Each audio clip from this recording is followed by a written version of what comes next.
All right. And welcome to this episode of the Ready Yet podcast with my new friend, because you're kind of speaking my language here, Mhm. Michael Roderick. And Michael is all about referrals and referability and creating an opportunity to become referable, not just make referrals, which is really like how I've grown several businesses. So I can't wait to have this conversation with you. Before we dive into the details, why don't you tell everybody who you are, what you do a little more officially? Sure, sure. So I started out as a high school English teacher, and I went to from that to becoming a Broadway producer in under 2 years. Because that's a So very logical jump, first of exactly, all. very So, like, why simple, wouldn't right? that? Good. That's Yeah. the path, right? um, so a lot of people, as you sort of pointed out, were curious about that. And originally, when I started to look at that journey and sort of reverse engineer it, I thought networking was the answer. I thought, okay, well, I'm just really good at building relationships. I'm good at connecting people and sort of introducing people. So for a very long time, I was really sort of geared towards that idea of, okay, well, let me teach relationship building and let me sort of think through that process. And then probably about 6 or 7 years back, I was doing one of these relationship building workshops. And I just took a second to ask myself, if I took networking out of the equation, what was it that still got me into all the rooms I get into? And I had this realization that it was because people would talk about me when I wasn't in the room in a good way. Right. Spread And I good just rumors. exactly, and I literally just have these instances where people would just like make intros. So I was doing this workshop, and I basically took 15 minutes to talk about a theory I had. And I basically said to everybody in the group, I was like, so I have a theory. I know I've been teaching you all a lot of relationship building stuff, but I have a theory that if you create a referable brand for yourself, if you make it so that other people just are always talking about you, then a lot of this networking takes care of itself because everybody just wants to introduce you to their friends because you're the shiny object. And I get to the end of this workshop, and sure enough, ask everybody what they want their hot seat to be on, and everybody's like, can we talk? How do I become a referable brand? Like, what do I do? Like, how does that work? So I was like, you know what? This is the thing that folks want to learn. So I shifted gears and I shifted into this world of helping thoughtful givers become thought leaders. Because usually people who are really great subject matter experts, they're fantastic at what they do. They love to give and they love to support their audience. But most of the time, they deprioritize packaging their own intellectual property, coming up with what are their frameworks, what are their big ideas. And often people who are not as well versed in their subject matter as them end up getting all of the attention because they've taken the time to do the packaging. So I love just digging into that and making those ideas and those concepts referable and helping folks get their stuff out there. Love it. I have 85 questions, maybe 87. No, I love it. Like some of the things that you said, like to me, I'm big on networking and giving referrals, and that to me referrals are intentional networking. It's a higher level networking. It's not the Yes. antithesis to networking. It's a more intentional higher level networking. And what I noticed you said about your theory was creating a referable brand. You didn't Mhm. say offering higher referral fees. That's right. Like, That is right. and people miss that. Oh Referral fees yeah. are great. I'm a fan. That's great. If that's part of how your business works, it's not always the right answer. It Mhm. depends. There's rules sometimes. In my last business, in six years, I referred out $6 million in real estate deals. Wow. Now, I didn't have a license, so I wasn't monetizing that Yeah. directly. There's other ways, to make that work. But you didn't say the answer is just giving away more money, No. because it No. never is. It never is. It never is. And what you're bringing up I think is so important because there are people who you will actually damage your relationship with them by saying, I want to give you money for this because for them, that feels weird. And they just don't want to do it that way. And it's just not, it doesn't work in that regard. And I think so often we come to this place where we think that everybody is going to care about money in the same way. And the fact of the matter is, I call this a TCM index. So every single person, no matter who they are, no matter what industry they're in, they have an index of time, connections, and money. And they care immensely about one of those things. Not Now, necessarily all of those things. exactly. And the thing is, so often what ends up happening is people will try to, make referrals happen or make business happen by thinking everybody is focused on money.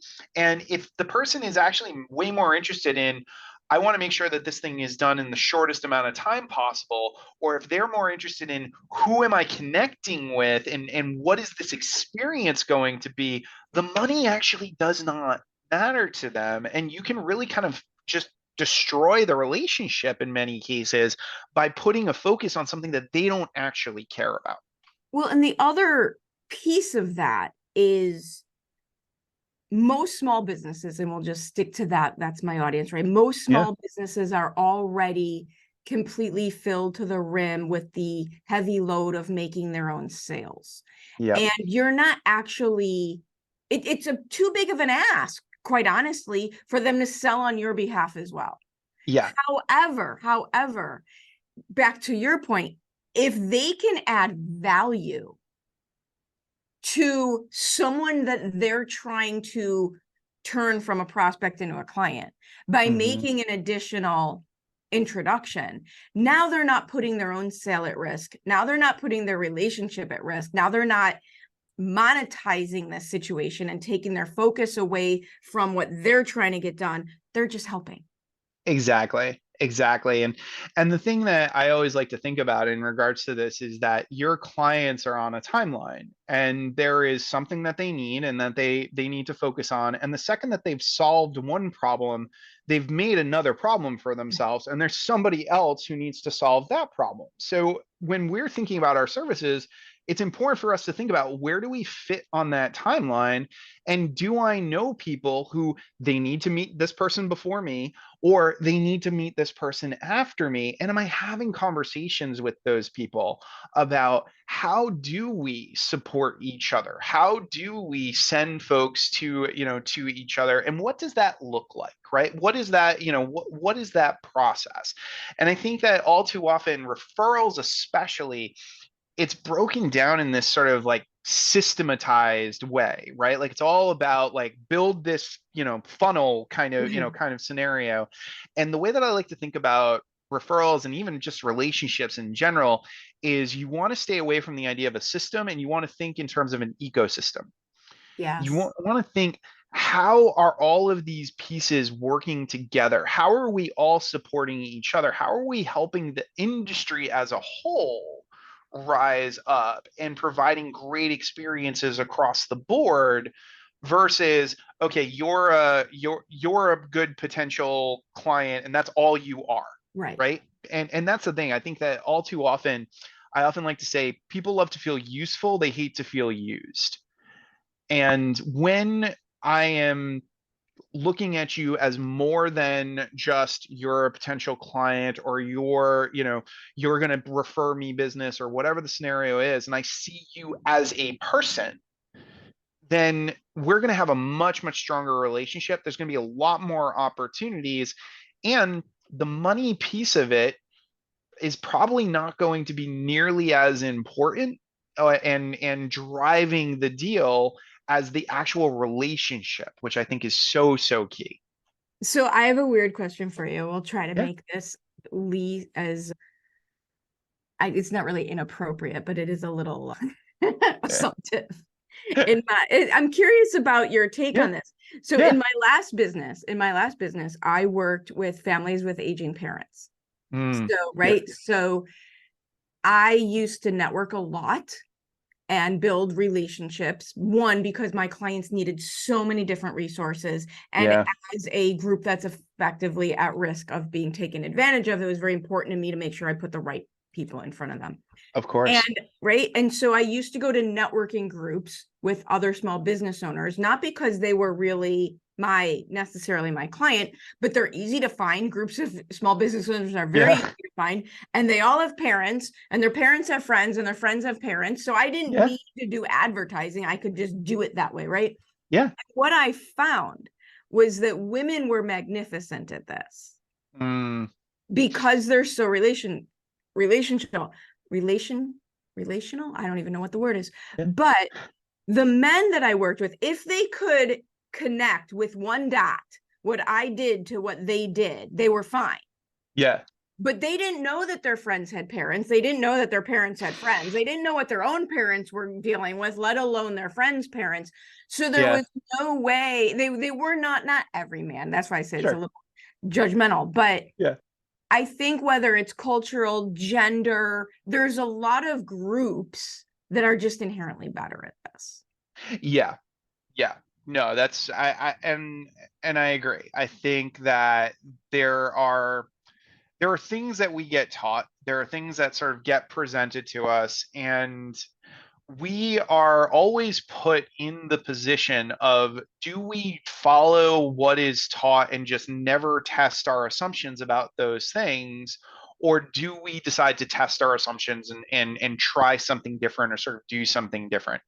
And if you look at most of the networking groups and organizations, they're often taught very, very specifically around the concept of reciprocity.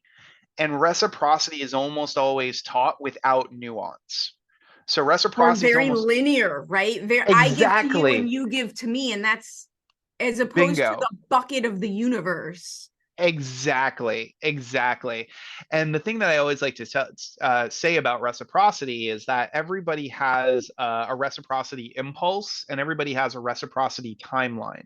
Mm, And your reciprocity impulse is different based on your experience of life. So if you've had people who have helped you and supported you, you usually have a stronger reciprocity impulse because you're like, okay, well, when somebody helps me, I'm supposed to just help them back, right? But if you've had an experience where most of the time people just do things for you and you've never really had instances of like feeling or even being told like, hey, you should say thank you and sort of do, then you probably don't have a very strong reciprocity impulse. And somebody might need to actually remind you about the fact that, hey, somebody did this, maybe you should say thank you, right? And like, that type of dynamic. But when we treat it all the same, right, and we don't pay attention to something like that, we then become, we start thinking in that binary way that you're yeah. talking about, where it's like, oh, well, you're just not a good referral partner You're just because not a you match. You're just ex- not a match. And you just exactly. never know. One of my favorite referral stories, because we tend to do this better in our personal lives, I think. And yet in our business, we get very linear, like we were talking about. But one of Yeah. my favorite referral help each other out stories is there was a woman who I met at a networking event. Great. She was the marketing arm of a car repair company. Okay. Great. Something happened to my car. I knew her. I brought it to that company because of her. She knew that. She reached out. She made sure I was taken care of and I appreciated it. Hmm. Turns out that that woman's brother-in-law lives 2 doors down from my mother. Oh, And wow. in a conversation, we found out that her daughter was interested in a certain industry, that my boyfriend was at the top of that industry. So I got her daughter a internship that she would have never even known about because it didn't exist. It was created for her. And then Wow. as she changed jobs, she brought me in for a speaking gig in front of like 200 people. And Right? there's no exchange of money there. Yeah. There's Yep. just, who do you know and how can I help? Who do you know and how? Exactly. Exactly. And that's the thing. It's like when we think in that sort of ecosystem way, we open ourselves up to all of the other possibilities. And I think that all too often, especially in business context, we almost always only talk to people about the business. We're basically like we spend most of our time in a professional, like, well, what do you do and how does it work? And let's sort of walk back and forth.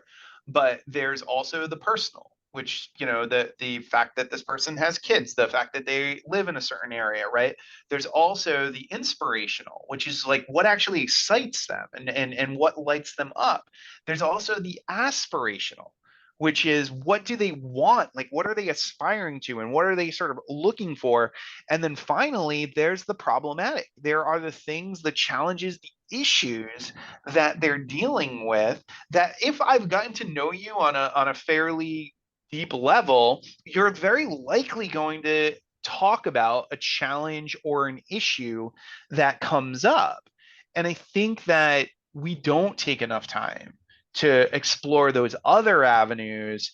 And in a lot of these networking groups, referral oriented types of scenarios, we're almost always just like, boom, this is what a referral is. A referral is, I'm going to send you a buyer, where a referral could be, this is a really, really great podcast, or this is just a really great introduction for you of somebody who I think could be really cool to talk with and hang out. Or, hey, this person can help your kid get into, XY college. Like, those are referrals. And we have to just remember that it's not this binary thing. And I see that a lot in this world. Well, and I know that you talk about becoming a referable entity, referable, not just referring, but a referable entity. And it's so interesting that you say that, because between my podcast, the podcast I'm a guest on, what I do for a living, I probably talk to no less than 10 new small business owners a week. Yeah. And I ask the same question every single time, as who do you need? What do you need? Who do you need? What do you need? And it is amazing to me that I would say less than half of people have an answer to that. Oh yeah. Yep. And they'll be like, no, it's all good. Like, really? Because it's never all good for me. How are you doing that? Like, exactly. Yeah, no, it's a fascinating dynamic. And there's this concept I've talked about before. I call it the giver's fix, where basically if you love to give and sort of support and kind of help other people, there's a chemical reaction that happens in the body. Some say it's oxytocin, some say it's dopamine, but regardless of what it is, you get a rush when you give. There is no chemical reaction associated with asking in many cases other than anxiety, right? So it's one of the things where what ends up happening with the giver's fix is we get hooked on that giving, and we never ask, or we never think about what we're going to ask for. And all of a sudden we actually educate our network to the fact that we have no needs. When we're just giving and sort of helping everybody else, they're like, well, this is just this wonderful, generous, magnanimous person. They must be killing it. Like, this has been going amazing, right? And often, I often will talk about the advocates in our network, right? And the folks who like help us and support us. And the thing that I see time and time again is that advocates are awful at advocating for themselves. Like, they'll do everything for you and they'll help you out, but they could literally be on like the worst year of their business, and they will not come to you and ask you for that help or that support, because they're still kind of in that place of giver's fix, where they're just doing and getting that rush and not paying attention to the things that they need. And I don't know where I heard this a long, long time ago, but if you think about how happy you are helping someone, think about making them happy by allowing them to help you. Yeah. Yep. Right. It's just so powerful. The way that I like to think about it is, if we do think about it from that oxytocin sort of standpoint, it's actually selfish to have the giver's fix, because you're hogging all of that oxytocin and you're not hogging all the good chemicals, right? Anybody else the opportunity to feel good, and sometimes like that's the shift that folks need. Like, sometimes they need to hear that and be like, oh, well, wait a second. I'm not letting anybody else feel good. I'm taking it all for, I'm taking it all for myself. The feel good's all for me. Exactly. So switching gears a little, because I'm curious. I'm always curious about this, because I come out of corporate, right? Blue collar childhood, corporate, God only knows how I even got that far. And then I jumped off the cliff into entrepreneurship, small business owner. Yeah. And one of the things I know was that employee mindset is a just absolute killer to the entrepreneurial journey. And so you come out of education, which is Yes. probably worse than corporate, right? It's like harder. Well, just not worse, just harder, right? Harder. And then into New York's version of Hollywood, right? Broadway. So also not real, not in an entirely different way. How did you jump off the cliff? Were you pushed off the cliff? How do you get the tenacity, the courage, all of the things to now do what you're doing? Yeah. I mean, so with the teaching sort of transition, I had always been sort of involved in the theater, in the theater world, but I tend to reverse engineer stuff. Like I'm always kind of like looking at like, okay, well, how do things work? And one of the things that I learned about Broadway was basically what everybody in Broadway wants as a producer is credit. They want their name to be above the title on a particular show. So they'll raise a certain amount of money to have their name above the title. And I was like, well, what if I decided not to go for what everybody else is going for, and I decided to go for learning instead? So what I did was I went to a bunch of producers and I said, listen, I know everybody else is pitching you on raising money to get credit, but if you just want to give me deal flow, I'm more than happy to go out and just raise money. You don't have to put my name on anything. Do you want to be right or do you want to be happy? Exactly. I just want to get better at this. And I ended up with, it was a whole different shift because most people were going to an investor with one show. And I was always coming with a portfolio. So if somebody was like, I don't want this, I've got like 4 others more because things for you. Exactly connected to all these other producers. And the thing that, sort of sent me into that like entrepreneurial world is when people had seen me kind of move so quickly, I would just have like these like days of coffee meetings where people from, different industries would come and be like, well, how do I get, into this circle, or how do I learn about, this type of thing? And I would just go back to sort of the reverse engineering piece. And I was like, well, have you ever thought about doing this? And, well, this is how your industry works. Let's, rejigger, this whole type of thing. And what I found was people were like, I will pay you to help me figure that stuff out. And I realized my two favorite things to do in the world are solving problems and connecting people. So just what, like, right? So I know I liked you. Yeah, right. Give me a problem to solve, and I'll find you the person to do it. Exactly. So then I was like, okay, who has probably one of the biggest problems? The subject matter expert. Because the subject matter expert, the way I like to think about this, and it goes back to my theater sort of background, is the thought leadership world. Like if you want to be followed, you ideally want to be a triple threat of thought leadership. And in the acting world, it's actor, singer, dancer, or singer, dancer, actor, right? In the thought leadership world, it's scientist, celebrity, magician. And the subject matter expert, most of the time, is the scientist. They really, really know their stuff. They've got everything down. They've taken the time to sort of figure all of those pieces out. But the celebrity is really good at actually promoting themselves, and they're really good at building the relationships and making things happen. And the magician knows how to package. The magician knows how to get you to say, I want more of that. Show me your next trick. Show me your next thing. So when I looked at all this, I was like, these subject matter experts, these unseen brilliant geniuses, they do not get positioned like a Broadway show. Their businesses are not positioned like a Broadway show. So I said, okay, well, let me do that. Let me help them build frameworks, build models, make it so that people are like, wow, you came up with XYZ, you have, that title, and then they can finally actually be recognized for their stuff. And one of the core reasons why I started doing this work is that I saw all of these people who were par in terms of what they could actually do, like the work that they would do, but they had extraordinary marketing. And then I saw all these extraordinary people who had this subpar marketing. The one of the worst, like, nuggets, truth bombs that I ever was told from a mentor was, you don't get the business you deserve, you get the business you ask for.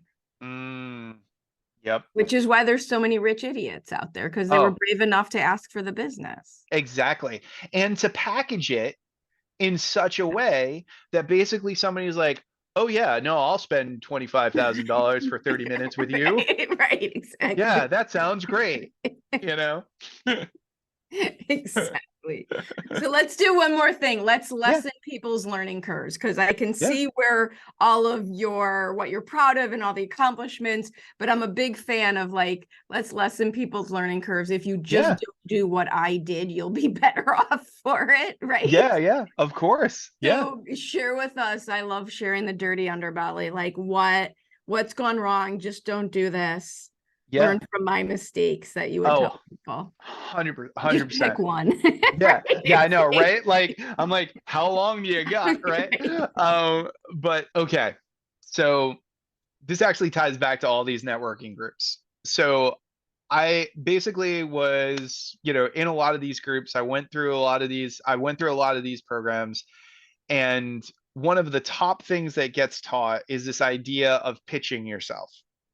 And it's like, do your 30-second pitch, do your I help XYZ, do XYZ every time you meet with somebody, and then they're going to buy your service. I did that for years. And to this day, I've got the snappy I help blah blah blah blah blah blah blah.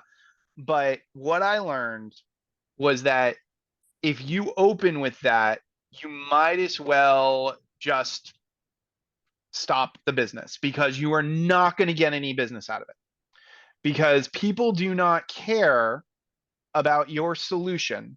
They care about their problem. So the shift that I made and the discovery that I made, and every single person can do this. Every single person listening can do this. This is probably one of the simplest things that you can do, but it will completely transform your business. And it is, rather than spending all your time trying to figure out a target market, which, everybody gets into target market and they want to talk to you, talk to dog owners in Peoria who, are 35 and above, think about a target problem. Love it. And really take the time to talk to past clients, because your best copy is always in your past clients' mouths, right? And find out from them, what was the struggle that they came to you with in their own words? And then when you get into that meeting, rather than doing the pitch, rather than being like, I help such and such, you say, how a lot of the time people are really, really great at what they do for others. They can't just seem to do it for themselves. They've got kind of like that shoemaker's kid syndrome, where it's like they're a brilliant marketer and they sell everybody else's stuff, but they try to sell their own stuff and they just can't do it. Well, I help with that. Yep. Right. %. And then it's like, the problem boom. that you solve. Exactly. And it's so the other thing I'll say is that everybody teaches you content as promotion. And if you do content as promotion, you're basically going to just be lined up with everybody else. And if there's a cat video above you, you lose. Content is market research. Spend your time writing about your problem that you solve, breaking it down, giving it its own language, using this target problem methodology, and then see, are people commenting about it? Because if people are commenting about it and be like, oh my God, that's me. Oh my God, that's me. Raising their hand, you are learning so much about your market and what they're looking for and what they need. And you can build around that. Spend the time using your content as market research, not promotion. Don't go out into the world and shout. Everybody else is shouting. Whisper. Like, there's so much more opportunity, possibilities when you focus in that area. And what I love about that, and what I learned, is doing it that way takes all the pressure off. Yep. It takes Exactly. all the pressure off of me because so I have a degree in journalism, and my favorite compliment that I got during my MBA was from my communications teacher who talked about my ability to communicate with intent. And Mm. when I got into the entrepreneur world, I felt all this pressure to come up with the magic thing to say, right? I was Yep. looking for that magic thing to say to get, right? Notice the word, to Mm-hmm. get somebody to buy from me. When Yep. instead, what I figured out was all I had to do was stop, because that just doesn't work, Yeah. and start asking questions. Oh yeah. And Yeah. now there's no pressure on me. Yeah. Yeah. And it's so powerful because so few people ask questions. They spend most of their time pitching or sort of describing or sort of trying to sell you on like these are the values of this whole thing. And I can't tell you the number of times where the sale just happens when you're basically like, okay, well, let me just make sure I understand. Is this actually the problem that you're dealing with? Like, is this actually what you're looking for? Or are you looking for something, or are you looking for something else? And then it's like, and the great thing about that is whether or not you're a fit. Like you're able to be like, oh yeah, they're complaining about something that I know that I can That I help can, with. right. And you can and so often it's your asking of the questions that show your expertise. I can't tell you the number of times where people are like, I've never been asked that question before. And that's the thing that got them to have more of Yes. a conversation than, hey, well, you should do this, And thanks to Chat GPT, we're all now experts. So, Oh, of course. right? Yeah. Like, so who wants to play in that world? So awesome. All right. This is amazing. I absolutely love your approach to everything, how open you are, all your insights. If people want to continue this conversation with you, I highly recommend they do. What is the best way that they find you? Easiest way to find Yeah. you? So if they just go to myreferabilityrater.com, Oh, I they love can it. basically do a test and see how referable they are. It gives them a score and they'll get their results. And then I write a daily email riffing on these things, and they will get an invite if they'd like to check out the daily email. And that's usually the best way to stay in touch with me and hear about all my stuff. Get in your world. myreferabilityrater.com. We will make That is sure there's correct. a link in the show notes for those people who just want to make sure you are one click away. So, Awesome. Michael, thank you again so much for joining me. This is amazing. Yeah, thank you so much for having me. This was an absolute blast.